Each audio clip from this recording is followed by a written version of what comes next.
और बढ़ते हैं बड़ी खबर की ओर। ईरान में पिछले कुछ दिनों से फैली बदअमनी के बीच जुमे के मौके पर supreme leader Ayatollah Ali Khamenei Iran के अवाम से खिताब करते दिखे। तेहरान समेत सभी बड़े शहरों और देही इलाकों में खामनेई का खिताब बराह रास्त नश्र किया गया। खामनेई ने ईरान में हो रहे मुजाहरे पर रद्दअमल जाहिर करते हुए अपने खिताब में अमेरिकी सदर डोनाल्ड ट्रंप से अपने मुल्क की समस्याओं पर तवज्जो मरकूज करने को कहा है। ईरान के supreme leader Ayatollah Ali Khamenei ने अपने खिताब में कहा कि ईरान बैरून मुल्की हिमायत याफ्ता ऑपरेटिव्स यानी कि दहशतगर्द एजेंटों को ईरान में बर्दाश्त नहीं करेगा। यहाँ कुछ दंगाई सरकारें इमला को नुकसान पहुंचाकर ट्रंप को खुश करने की कोशिश में लगी हुई हैं। खामनेई ने अमेरिकी सदर ट्रंप को चेतावनी देते हुए कहा कि ट्रंप अपने मुल्क की फिक्र करें, ईरान विदेशी दबाव के सामने झुकने वाला नहीं है। अपने भाषण में खामनेई ने ईरानी नौजवानों से एकजुट होने के लिए भी कहा है। खामनेई ने ईरान के युवाओं से अपील करते हुए कहा, एकता बनाए रखें और हमेशा तैयार रहें, क्योंकि मुत्तहिद मुल्क किसी भी दुश्मन मुल्क को हराने का दम रखता है। उन्होंने मुल्क को अपने खिताब में कहा, अमेरिकी सदर के हाथ 1000 से ज्यादा ईरानियों के खून से सने हुए हैं।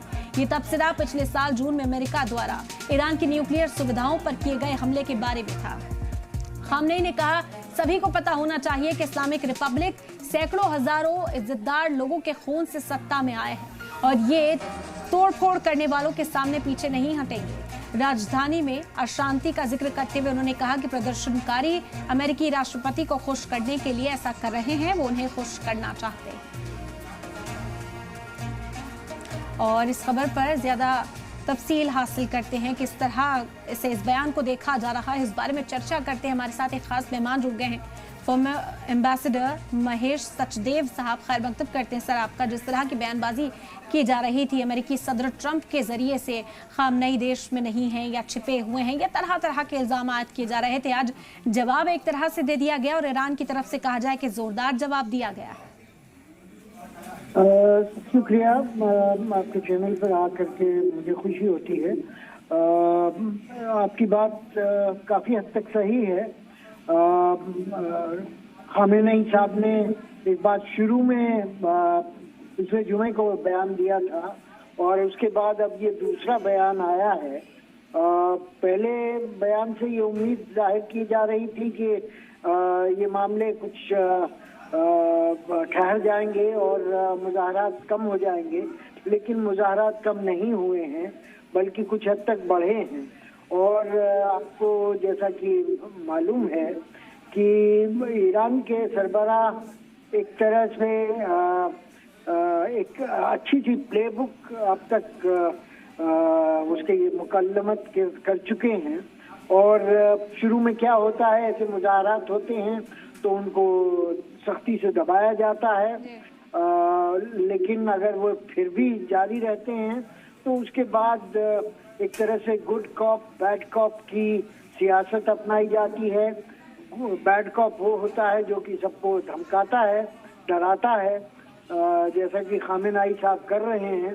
गुड कॉप जैसे प्रेसिडेंट पेशकिनियन हैं, वो कहते हैं कि मुज़ाहरात करने वालों को सज़ा नहीं दी जानी चाहिए, सिर्फ जो तखरीब करते हैं उनके लिए उनको पुलिस पकड़े वगैरह वगैरह।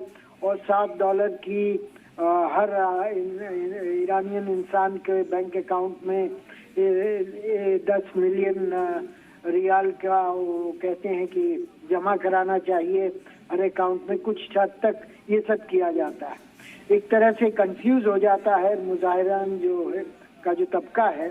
और उसके बाद फिर जब ठंडा हो जाता है सब मामला, तो चुन चुन करके जो भी मुजाहिरीन के लीडर होते हैं उनको लंबी सजाएं या कभी कभी सजाएं मौत तक दी जाती है। जी बिल्कुल, तो यही सब हो रहा है। और ये थोड़ा लंबा खिंच गया है, लेकिन आपको याद होगा कि महिसा अमीनी के ज़माने में जब निकाब के ऊपर मुज़ाहरात हुए थे, या पहले जब पेट्रोल का दाम बढ़ाया गया था तब मुज़ाहरात हुए थे, या फिर जब इलेक्शन में फ्रॉड के लेकर के मुज़ाहरात हुए थे, तब इस तरह की सियासत इस्तेमाल की गई थी। और इससे साफ पता लगता है कि अब दूसरे दौर में मामला पहुंच गया है। लेकिन ये देखना पड़ेगा कि कहाँ तक ये सियासत बिल्कुल, क्योंकि इसका जो मुस्तकबिल क्या दिखाई नाज़ है देता है। डोनाल्ड ट्रंप बार बार इस तरह का बयान देते हैं और कहते हैं कि जो भी बीच में आएगा उसके खिलाफ भी कार्रवाई की जाएगी। ईरान भी अपना रुख जो है वो सख्त किए हुए है। इसी वजह से कहा जा रहा है कि अगर हम फ्यूचर पर जाएं कि जो जंग के अंदेशे जाहिर किए जा रहे हैं या जो टसल है वो और कड़े होने के जो अंदेशे इस वक्त जाहिर किए जा रहे हैं वो किस हद तक सच होते हुए नजर आ सकते हैं, कितनी हकीकत बनते हुए दिखाई दे सकते हैं महेश जी? असली मसला जो है वो महंगाई है और जिस तरह से रियाल की करेंसी का बहुत बुरी तरह से डिवैल्यूएशन हुआ है। पिछले साल में रियाल की वैल्यू आधी हो गई है जो ईरान की करेंसी है, और $1 के 1.5 मिलियन रियाल मिलते हैं जहाँ तक कि मुझे पता है। तो इस तरह की अगर महंगाई और इस तरह की बदगुमानी है तो शॉपकीपर्स सबसे पहले दुकानदारों का, जिनका बड़ा तबका है, जरा जोर है ईरान की सियासत में, वो परेशान है कि किस वैल्यू पर कोई चीज इंपोर्ट की जाती है और फिर उसके बाद रियाल का दाम गिर जाता है तो वो वैल्यू बदलनी पड़ती है वगैरह वगैरह। दूसरा जो कि स्ट्रगल सम तबका है जिसके पास लिमिटेड मीन्स हैं, उनकी भी हालत खराब है।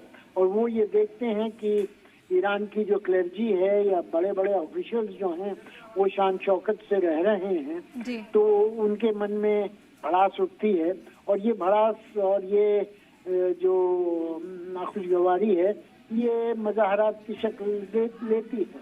लेकिन ऐसा न भूलें कि एक बड़ा तबका वो भी है जो कि ईरान का वतन परस्त है, और एक तरह से ये भी कहना चाहूँगा कि ईरान काफ़ी बटा हुआ मुल्क है। शिया लोगों का बोलबाला है, लेकिन सुन्नी भी हैं, कुर्द भी हैं, अज़ेरी भी हैं और अरब भी हैं। इस मुल्क में 9 करोड़ की आबादी है, और इसी तरह से कहा जाए तो हुकूमत में भी कई तबके हैं। एक तो क्लर्जी का तबका है, दूसरा तबका सरकार का तबका है, तीसरा पासदारान या रेवोल्यूशनरी गार्ड का तबका है, चौथा फौज का तबका है, इंटेलिजेंस की अपनी मिनिस्ट्री है, फिर गार्जियन काउंसिल है। तो इस तरह की एक तरह से कॉम्प्रिहेंसिव जो गवर्नमेंट बनी हुई है उसमें एक आदमी का बोलबाला तो है आयतुल्लाह अली खामेनाई का, लेकिन ऐसा नहीं है कि सिर्फ वही जो कहें वही चलता है। सब तरह से काम किया जाता है और इसका पूरा इस्तेमाल किया जा रहा है इस वक्त।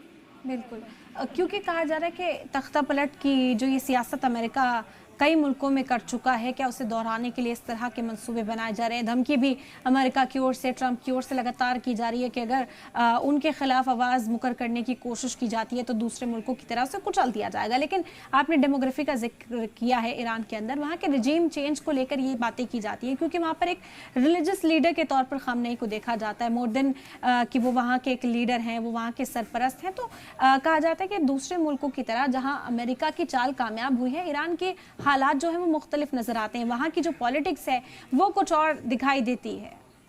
जी, आपकी बात सही है, मैं इससे इत्तेफाक रखता हूँ।